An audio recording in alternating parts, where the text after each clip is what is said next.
Şərqi Şərait Vahidin İslamov adına tam orta məktəbin İlham müəllimi Vüqar Xəlilovun Qarpuzlarla hərəkət səhvə ilə qələbə adlı layihəsi üzrə təşkil olunan bağlanış təqdimatına xoş gəlmişsiniz.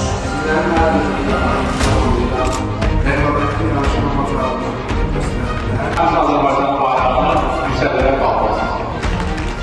Layihə başlayandan demək olar ki, hər bir qrupları xırdalarından kimi izləmişik və Yarışmanın iki tərəfi var, uduzmaq və olmaq.